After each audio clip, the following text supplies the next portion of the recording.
Uni Inova. Agora, na Uni FM. Olá, muito boa tarde para você que está ligado na Uni FM nos 94.5 do seu rádio. Mais uma sexta-feira, a gente interrompe a programação musical de vocês para trazer um pouco mais de informação sobre tecnologia e inovação. Está começando agora o Uni Inova, o seu programa semanal que traz todas essas informações, o que é notícia no setor da inovação, sobre tecnologia, educação. E hoje o nosso assunto é muito especial, um assunto que você que acompanha o Uninova com certeza já deve estar sentindo falta. A gente vai falar um pouco de tecnologia e educação. E o nosso convidado do estúdio hoje é o Marcos Pegoraro, que é CEO de uma EduTech, que está funcionando aí em Curitiba com projetos bem bacanas e que tem auxiliado também em toda essa transformação digital que cerca o sistema de ensino do Paraná e de Curitiba. Seja muito bem-vindo, Marcos, ao nosso programa. Obrigado. É sempre um prazer falar com vocês. Vamos lá. Vamos lá. Bom, Marcos, primeiro eu queria começar te perguntando para que você contasse um pouco o histórico da startup, como que ela nasceu, e se isso teve a ver com o período ali da pandemia, onde a gente teve uma demanda mais acirrada por digitalização das escolas, e como que o mercado tem trabalhado com isso atualmente? Não, na verdade a F10 é um pouquinho mais velha. Vamos a F10 lá. já tem, ela já aí. tem um pouquinho de estrada. Nós temos 23 anos de estrada já, né? Então nós nascemos bem quase lá no ano 2000, nascemos em 2002. Inicialmente era um projeto aposentadoria para o Marcos, entendeu? Então era uma coisa assim, eu vou ganhar 2 ou 3 escolinhas aqui, vou ganhar uma mensalidade delas e segue a vida até 2050, eu me aposento e tá tudo bem, né? Então encerramos as atividades, digamos assim. Daí a coisa foi crescendo, na verdade não foram só 2 ou 3, acabaram se tornando, né, mais de 400, hoje são 600 escolas. Só no Paraná, não? Não, atingimos aonde tem gente, né? Então, na verdade, como nós somos todos, tudo internet, para nós não tem bloqueio. Então, para nós não tem nenhum empecilho de trabalhar em Recife, como em Manaus, como em Curitiba, né? Então, para nós, na verdade, tanto faz, né?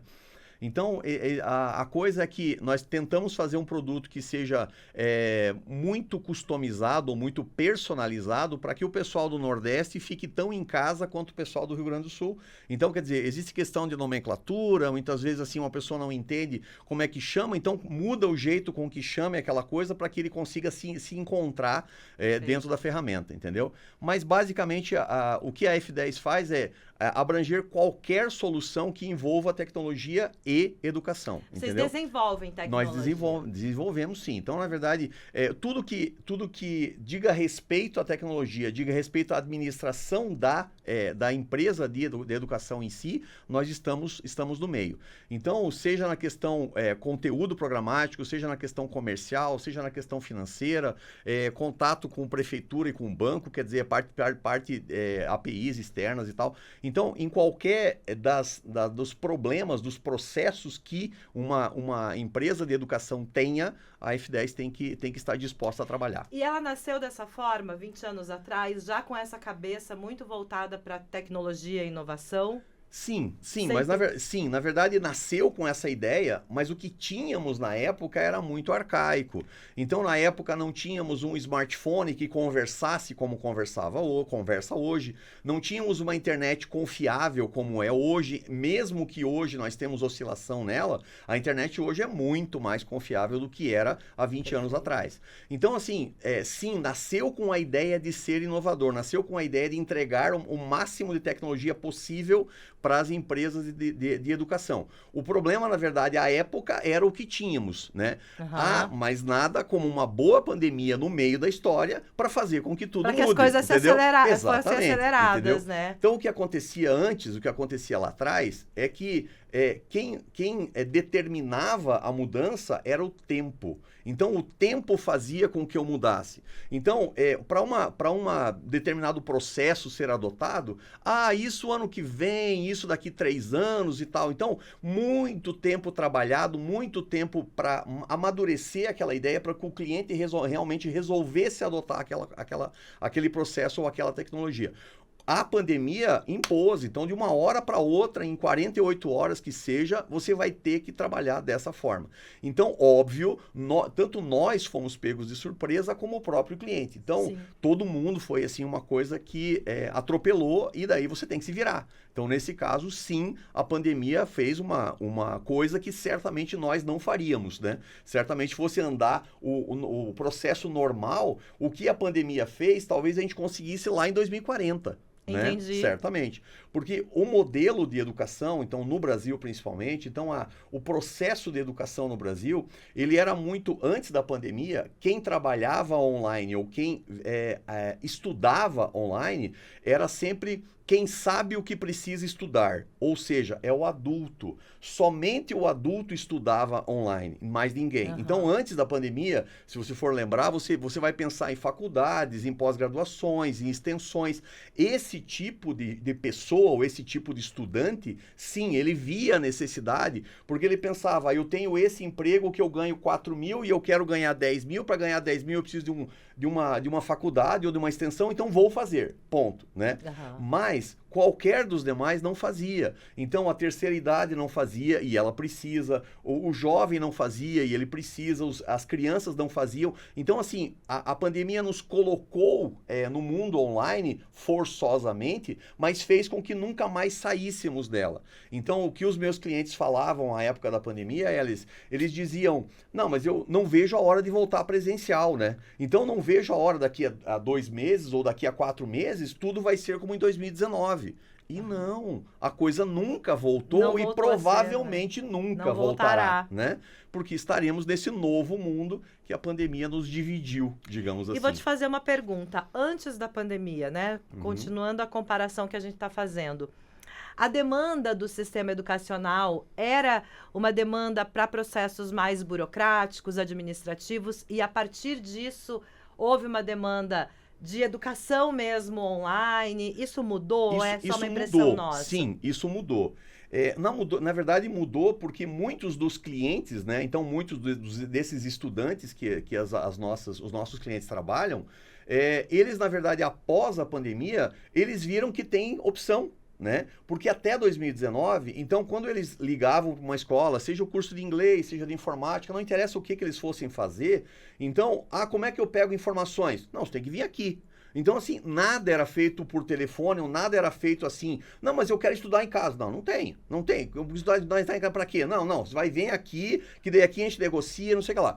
Então, tudo começava na escola e após estar na escola, obviamente a escola convencia ele a estar 100% lá. Né? Então, quer dizer, o mundo era presencial. A partir da pandemia, fez com que o aluno tivesse essa opção. Então, eu posso estudar online, porque a pandemia me forçou, me deu essa opção, e a partir de agora eu não quero mais estudar presencial, entendeu? Então, sim, muitos dos nossos alunos, eles têm essa liberdade hoje. Então, um percentual que varia aí 15%, 20% dos alunos, ou seja, quase um quinto de todos, eles nunca vão para a escola. Então, eles querem, não, eu quero 100% do meu curso à distância, eu quero conversar com o professor de vez em quando, eu quero mandar uma mensagem para ele quando necessário, mas não, eu não vou para a escola. Então isso realmente fez com que, para que isso conseguisse dar resultado, a escola tivesse que ter uma série de processos, uma série de novas tecnologias para que ela conseguisse acompanhar esse aluno, entregar o conteúdo que ele tivesse o mesmo aprendizado que o aluno presencial, quer dizer, conseguisse cobrar do aluno do mesmo jeito, já que ele não vem para a escola, não adianta esperar o dinheiro em espécie, porque ele não virá. Então, existem uma série de coisinhas que vão sendo atreladas a essa mudança de comportamento do aluno, correto? Perfeito. E, bom, abriu-se um novo mercado para a educação, né? Sim, sem a menor dúvida. Então, o que acontece, essa mudança, tanto olhei para o lado de fora, mas olhando para o lado... Desculpa.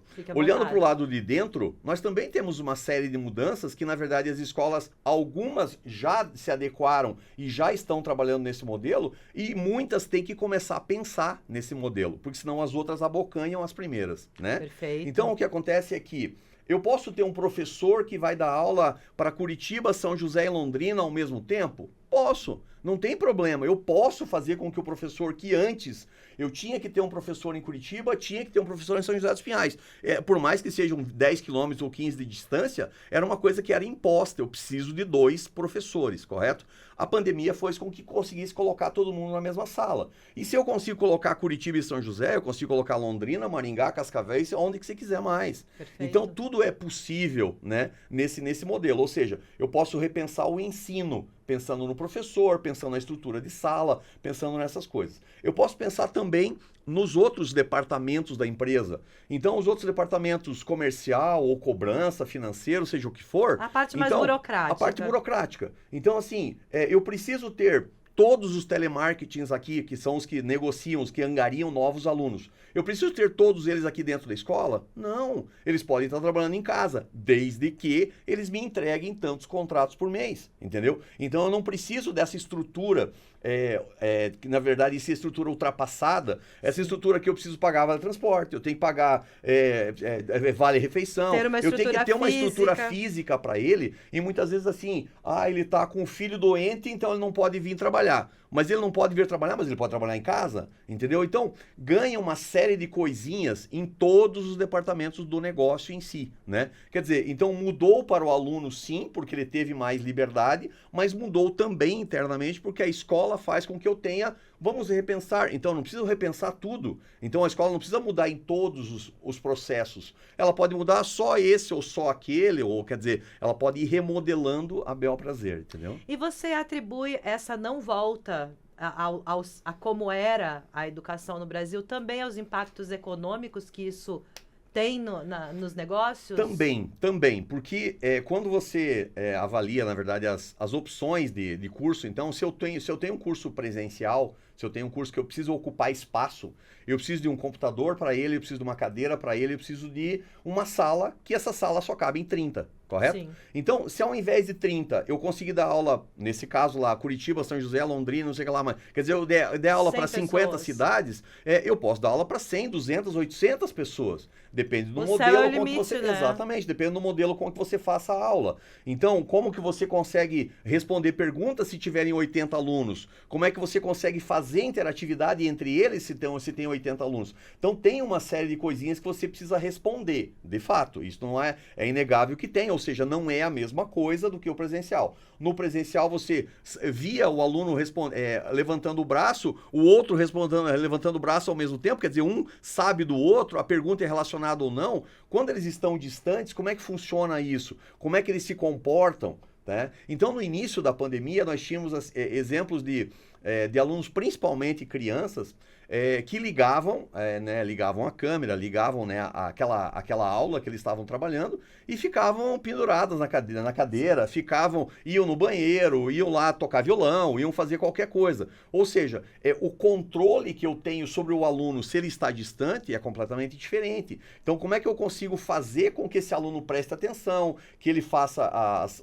as matérias, o que ele faça as atividades que são pertinentes à aula em si, entendeu? Então, sim, tem uma série de coisas que que precisam ser alteradas, mas todas elas estão ligadas ao processo. Quer dizer, claro, eu não consigo ter um curso melhor, ou ter um curso para mais gente, ou ter um curso melhor distribuído, se eu não tiver mudança no processo. Com certeza, com isso, eu vou ter, se eu tenho mais aulas, se eu tenho menos estrutura. Então, aqui estamos numa sala, num estúdio de 3x5, nesses 3x5 a gente está atingindo quantas pessoas? É Sim. exatamente essa a ideia. Então, num estúdio de 3x5, nós estamos atingindo 100, 200, 2.000, 100.000 pessoas. Sim. É esse o ponto. Então, é exatamente o que o professor consegue fazer. Ou seja, ele está dando aula para uma TV, ele está dando aula para uma câmera, né? Mas aquela câmera está chegando em N pessoas. E é isso que muda a partir da aula online. Agora a gente falou um pouco sobre a história da F10 e eu queria que você me contasse qual é a tua ligação com a educação e como que foi pensar, você que é uma pessoa da área de tecnologia da informação, unir a educação com a tecnologia da informação. Da onde veio esse clique? Da onde veio o clique? Eu sou da área de tecnologia, na verdade. Então, eu fiz a minha graduação, foi lá nos anos 90, então ela foi 90, 93. Naquela época, na verdade, só existia uma faculdade de tecnologia, só existia análise de sistemas naquela época. E aquela época, todo desenvolvedor ou todo analista de sistemas acabava mais cedo ou mais tarde dando aula de informática. Então, dando aula de informática, então eu acabei dando aula para uma escola, para outra escola, para mais uma escola. Então, chegou um determinado momento lá que, por que você não faz um software para gerenciamento da nossa escola, né? Então, ali começou, na verdade, a história da F10. Então, a F10 começou como, não era nem um sonho, quer dizer, era apenas resolva esse problema, me deram um problema, eu resolvi o problema, mas depois pensando, já que eu resolvi o problema aqui, vou fazer será que eu não posso resolver o problema do vizinho e do outro vizinho e assim sucessivamente? Então a F10 começou meio sem propósito, digamos assim. Então começou resolvendo um problema de uma única escola, né? A partir dali, o negócio cresceu vertiginosamente. Então a gente realmente a gente não imaginava onde chegamos, mas a gente não imagina ainda onde podemos chegar.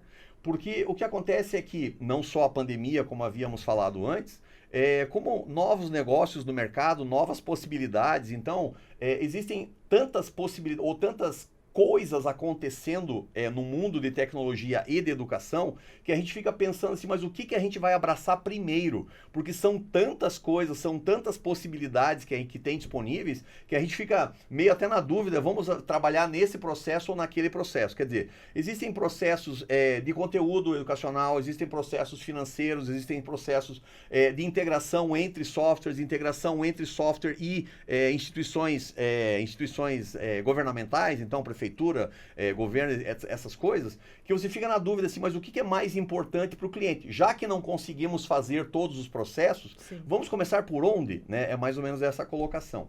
Então, naquela época, ou tempos atrás, nós tínhamos muito pouca conexão, nós tínhamos muita pouca integração entre tanto processos, né, tanto softwares e processos, como com outras instituições. Então, imaginar que a gente consegue fazer um extrato bancário, né, ali no próprio software, sem precisar sair e fazer login no banco, sem precisar... Sensacional, né, quer dizer, faça uma transferência para minha conta, ali no próprio software, sem precisar fazer ir um caixa eletrônico ou qualquer coisa assim. Assim como emita 600 notas fiscais, notas fiscais NFEs, né? De todos os meus alunos, assim, num clique. Então, são coisas que, na verdade, automatizações que fizeram com que os processos da escola, que antes demoravam horas ou dias para que acontecessem, então hoje acontecem em segundos. Eles são confiáveis, eu tenho certeza absoluta que o valor que eu lancei aqui será o valor que vai ser da nota, será o valor que vai ser transferido no banco, será o valor que vai ser cobrado do aluno, o aluno vai ter que pagar os 10 centavos a mais porque hoje ele está atrasado em relação a ontem. Então tem todo um processo tanto de confiabilidade, de segurança, como de velocidade do processo, que absolutamente não se comparam ao que tínhamos antigamente. Então, aquela visão de que o dono da escola pensa assim, me faz esse relatório, e a menina faz o relatório na mão, é a mesma coisa que fazer o relatório pelo sistema. O resultado final, visualmente, ele pode ser a mesma coisa. Visualmente, a gente pode ter o mesmo resultado, sim, mas a confiabilidade, a velocidade que aquilo aconteceu, entendeu? Então, a possibilidade de erro, nossa, não se compara, absolutamente não se compara.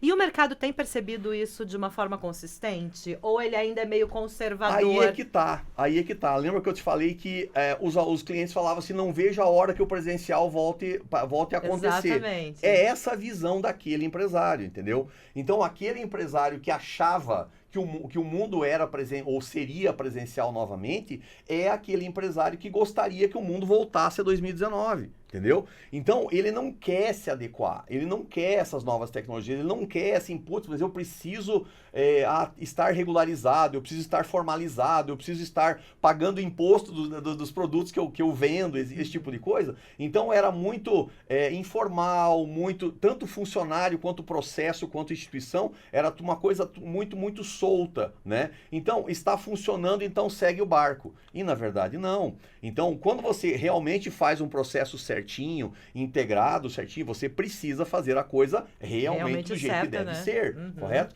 Então, tudo isso, esse empresário, ele continuou durante um longo tempo pensando nesse modelo velho. Não, eu torço para que volte, torço para que volte. E essa torcida dele, como não aconteceu, obviamente ele se viu forçado, né, a migrar. A se Então, adaptar. a se adaptar. Então, hoje sim, ele está adequado, mas muitas vezes ele está adequado, que na verdade se adequou é o operacional dele, né? E ele, como pessoa, não consegue enxergar isso.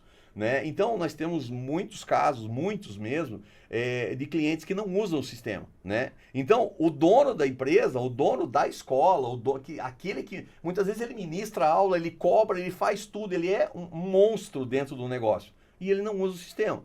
Não, ok, quem sou eu para mandar, né? Eu não obrigo ninguém. Mas assim, se você não usa o sistema, se você não usa o software que gerencia todo o seu negócio, não é porque ele é meu, mas é porque ele administra todo o seu negócio. Então, se ele administra o seu negócio e você não usa, então é sinal que você está terceirizando. Você está entregando todo o controle da sua empresa para a menina, para a recepcionista ou para o outro professor, ou seja lá, para quem for. Então, com certeza não tem a mesma confiabilidade, não tem a mesma segurança que fosse você que fizesse. Então, ok, né, volto a repetir que não tem problema que ele não use, né, mas certamente ele está escapando pelos dedos coisas que ele conseguiria ver. Tem um então, controle mais rápido, um controle rápido, exatamente. Muitas vezes, então, abrir o software, consigo ver toda a minha empresa, como é que está em relação ao mês passado, se eu vendi mais, se eu cobrei mais, se eu tive mais alunos, se eu tive cancelamentos, qualquer coisa que eu queira ver está ali à minha mão. Então, é muito diferente de você pedir, levante os cancelamentos do mês passado. O que essa pessoa vai fazer? Entregar os cancelamentos do mês passado, que foi o que se pediu. Mas muitas vezes, se você realmente resolver se inteirar do processo, nossa, teve bastante cancelamento, mas nós tivemos vendas também, nós tivemos cobrança.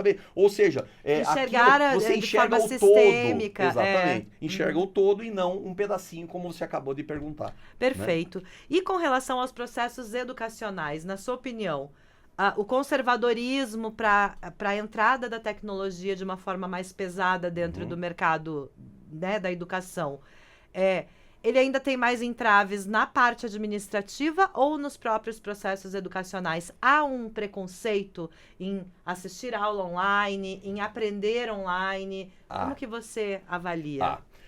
Então, digamos assim, a parte administrativa, depois que você adequa, depois que você estrutura, depois que você determina como vai funcionar o processo, com aquilo, você okay, gosta, né? Porque é bom. Lá, pronto, andou, a parte administrativa resolveu tudo. E pode ser também essa terceirização, então o professor passa a dar aula na casa dele, o cobrador passa a fazer cobrança na casa dele e coisas do gênero. Essas que você determinou administrativamente, você resolve, seja adequando aos poucos, mas em pouco tempo você resolve, está definido. A partir dali, a parte de conteúdo, realmente, conteúdo programático, a parte de como os alunos vão estudar, como os alunos deixem de ir no Reclame Aqui, como os alunos deixem de falar mal da tua escola, que se entendeu? satisfeitos, ou seja, se sintam com aquela realmente, aula, eu né? estudei e eu realmente aprendi, né? Então, para que isso aconteça, e esse é exatamente o ponto, é que o que muda é que as instituições de ensino, digamos, do passado, vamos pensar há 30 anos atrás. Então, quando nós íamos para a escola, então eu ia lá na escola em 88, 89 e tal. Quando eu fui em 88 para a escola, eu tinha um determinado conteúdo. Quando eu ia para 89, o que mudou? Nada. Quando eu ia em 90, o que mudou? Nada. Entendeu? Ou seja, o próximo ano ele era impecavelmente igual ao anterior, exceto que eu estava numa nova série, então eu tinha novos conteúdos programáticos. Mas o professor era o mesmo, a escola era a mesma, o jeito da aula, tudo era igual. Então, o que chegamos, e a pandemia, óbvio, foi muito responsável por isso, em fazer com que o que eu tenha para o próximo semestre, para o próximo turno, para o próximo ano letivo, não interessa o ciclo que você tenha de tamanho, ele tem que ser repensado sempre, sempre. Então, o que valeu para 2024 pode não valer para 2025. É esse o ponto. Então, o tipo de curso que se fazia em 2024 pode ser que não valha nada em 2025. Então, pode ser que o mercado desdenhe por ele, pode ser que ele não tenha o mesmo valor que tinha em 2024 financeiramente. Então, tem uma série de coisas. Pode ser que a forma de você entregar conteúdo fazer com que, lógico, né? Como temos muita tecnologia nova, como temos muita tecnologia que chega no celular, que chega no computador, que chega, né? Que está no tablet, o cara pode ler no ônibus, então ele pode ler de acompanhar de N formas, faz com que a escola tenha que pensar esse conteúdo a ser entregue pelo aluno o resto da vida, entendeu? Então isso não pode mais ser pensado do jeito como era há 20, 30 anos atrás. Eu tenho do ano passado funcionando, vou ter esse ano e vai funcionar. Isso não acontece, ou pode até acontecer em 2024, mas não temos garantia que o faça. Entendeu? Então, sempre temos que ter essa coisa bem aberta, esses olhos bem abertos para que, como está o meu mercado? O meu mercado agora, ele é um mercado só da minha cidade? Ou já que eu dou aula online, ele é um mercado lá de Fortaleza e de Brasília? Entendeu? Porque se eu dou aula para Fortaleza, então, na verdade, porque eu dou aula online, então quer dizer que o meu aluno de Fortaleza pode se relacionar ou pode se comportar diferentemente do aluno de Brasília. Então eu preciso entender esse aluno que está distante, ou entender como que ele se comporta, como é que ele vê essa aula online ou presencial, entendeu? Perfeito. Então sim, repito que a escola precisa se adequar sempre. Qualquer ano letivo, ou qualquer nova turma, ou qualquer novo curso que ela queira colocar, bom, isso funcionava até ano passado. Agora Hoje, não sei. E essa inovação constante, ela é uma exigência do mercado, obviamente. Você sente isso, várias edutechs entrando no mercado, a tua concorrência aumentou? Não, sem dúvida, porque assim, o que acontece é que a gente, pensando de volta na F10, a gente tinha lá, vamos desenvolver esse produto. Aí a gente trabalhava, comprava equipamento, investia nele, contratava gente para desenvolver produto para ele e tal. Aí passava 2 vezes, cara, por que a gente está fazendo isso? Não vai dar nada isso aqui, joga fora essa porcaria. Então, quer dizer, óbvio, porque tem muita tecnologia chegando, porque tem muito modelo, né, diferente de tecnologia para trabalhar, e nem todas elas são certas. Então não quer dizer, porque eu estou pegando uma tecnologia nova, que eu acertei. Então pode ser que eu pense, nossa, então vamos fazer isso aqui porque vai ser legal, né? Porque eu gostei, porque fica interessante para mim, mas pode ser que o aluno não goste, pode ser que o aluno ache caro, pode ser que a escola que não contrate. Então tem uma série de empecilhos ou uma série de coisas no meio do processo que eu não tenho garantia que aquilo realmente vá acontecer. Mas a gente tem que estar sempre antenado. É possível que aconteça. Se aconteça, eu estou preparado? É esse o caso. Eu estou preparado para aquela nova tecnologia? Porque essa nova tecnologia ela pode mudar o jeito do cara estudar, pode mudar o jeito de fazer com que ele pague mais fácil, porque a escola tem que viver, então ela precisa receber o dinheiro do aluno. Então fazer com que, ou seja, todos os processos que acompanhem, então que o administrativo funcione, que eu angarie mais alunos, que eu consiga cobrar desses alunos, que eu consiga fazer com que eles estudem decentemente, que eles não falem mal quando eles saem da escola. Então tem todas, ou seja, pensar em todo o processo, tanto quando ele vai presencial, quando ele tenha realmente que estar lá na escola, fazer contrato, conversar com o professor ou qualquer coisa, assim como quando ele tiver que estudar online. Bom, vamos falar um pouco de futuro agora, né? Agora esse terceiro bloco a gente sempre reserva um pouquinho para falar de futuro. O que a F10 vem pensando? A gente falou bastante dessas transformações rápidas, como esse mercado ele se tornou mais exigente nos últimos anos e como que a F10 está se estruturando para o futuro. O que você imagina que a educação venha a demandar aí nos próximos anos? Pois é, sabe que uma das análises que não sou eu que faço, mas os grandes gurus de tecnologia fazem, é que hoje você não consegue mais projetar o seu futuro em décadas. Talvez você consiga mensurar o próximo ano, o próximo biênio, triênio, no máximo 3, 4 anos. O longo prazo né? é o ex-curto prazo. O longo prazo é o próximo verão, né? Isso é o longo prazo, entendeu? Então, realmente, o que acontece é que, como são muitas coisas novas, muitas possibilidades, a gente não consegue vislumbrar todos os casamentos dessas novas possibilidades. Então, é esse o grande problema. Porque uma tecnologia, ela nunca está solitária. Uma tecnologia nunca está assim, né? Resolva com isso aqui. Nunca. Então, aquilo vem ligado a mais um, ou seja, são diversos processos que se ligam e que fazem com que aquela tecnologia esteja disponível. Então, assim, quando o Steve Jobs lá lançou o iPhone lá, então, na verdade, não existiam aplicativos para o iPhone. Então, os aplicativos do iPhone eram os da Apple, só. Sim. Não existiam aplicativos de terceiros. Então, mas por quê? Porque eles pensavam à época que os aplicativos próprios, os da Apple, já eram suficientes.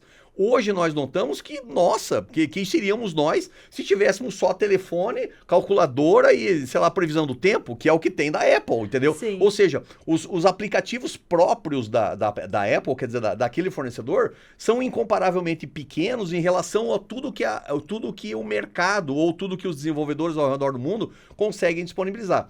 Então, mas é bem aquele caso, foi ligando os processos, então, o Banco Central criou o Pix. Mas ele criou o Pix por quê? Porque ele sabe que existem outras empresas que conseguem criar aplicativos que liguem, né? Que façam conexão com esse Pix e transfiram dinheiro de a pessoa A para a pessoa B. Então, é possível então fazer esse processo. Ou seja, o Banco Central não trabalhou sozinho. Não adianta eu olhar o Pix do Banco Central. Eu tenho que olhar o Pix do meu banco, o Pix da F10, que funciona, ou seja, que a F10 conecta no banco, conecta no cliente e faz com que os dois se casem. Né? Então, sempre pensando assim, todos os processos, eles são casados ou eles precisam de parceiros para que funcionem. Então, aonde iremos em 2025? Difícil dizer, mas certamente a F10 está antenada para fazer com que, pegando as melhores tecnologias, pegando os melhores processos do mercado, a gente consiga ligar entre eles e entregar para o cliente. E você observa que existe uma equiparação quando a gente fala de tecnologia e digitalização de processos, enfim, tecnologia dentro da educação. A disparidade entre o setor público e o setor privado ainda é muito grande? Ainda é grande. E, na verdade, nós temos um problema não só do setor público com o setor privado, que sim, ele é grande, ele é assim, bem considerável.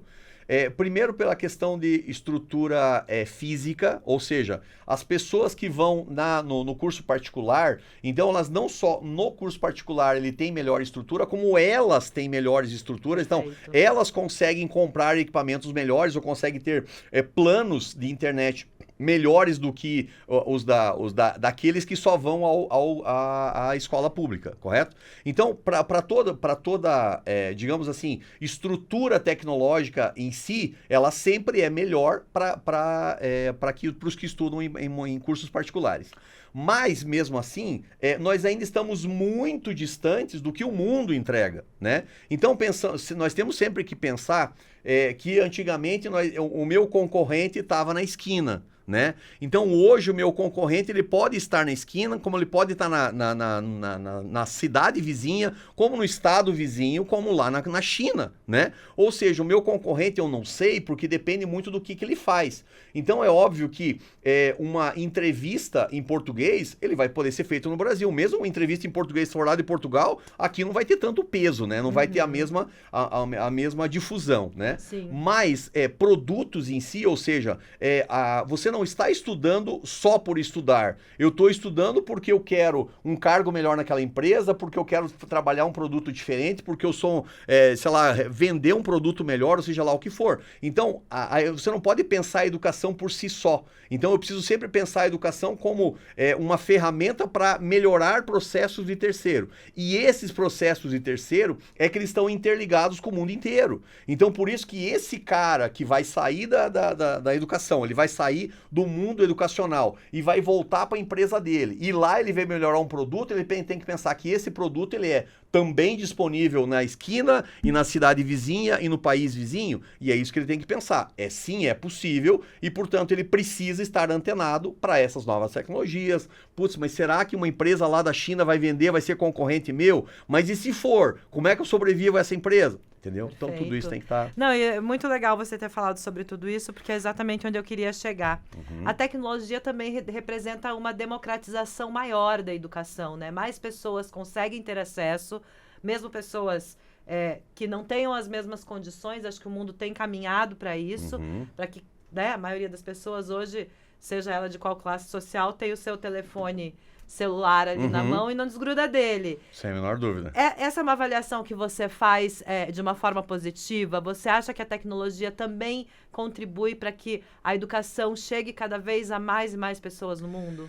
Sim, por um lado, sim, eu concordo. A educação ajuda para que as pessoas sejam mais críticas, elas consigam ver mais conteúdo em menos tempo, em mais aparelhos, então ela consiga ter mais liberdade de consumir o conteúdo que ela deseja. O problema é que muitas vezes a educação convencional ela não acompanha a tecnologia e a educação tecnológica, entendeu? Então o problema é que uma educação convencional, aí a pessoa tem um ensino médio, muitas vezes ensino fundamental, e daí, pega esse iPhone que com ele você vai fazer maravilhas, com ele você vai conseguir vender bem, com ele não sei o que lá. E, na verdade, não é isso. Não. Ou seja, a educação convencional precisa também acompanhar a educação tecnológica. Então, a gente precisa estar com elas sempre atreladas, com elas sempre ligadas, né? Então, é aquela coisa, a inteligência artificial. A inteligência artificial, ela vai acabar com a inteligência tradicional, com a inteligência física? Não, na verdade, não vai. Mas que ela pode, em muitos casos, pegar essa pessoa não tão bem educada, ou essa pessoa que tem apenas uma educação razoável, né, e nela, sim, ela ser bem afetada. Entendeu? Então a inteligência artificial ela é muito mais fácil de convencer uma pessoa que ela não seja crítica, que ela não seja lúcida o suficiente para conseguir entender. Isso é certo, ou isso é errado, isso é exagero, ou isso não é. Correto? Perfeito. Marcos, quero te agradecer muito pela tua entrevista, foi um papo prazer. ótimo, um grande prazer. Bem bom. Você está aqui com a gente no Uninova. Uninova. Agora, na UniFM.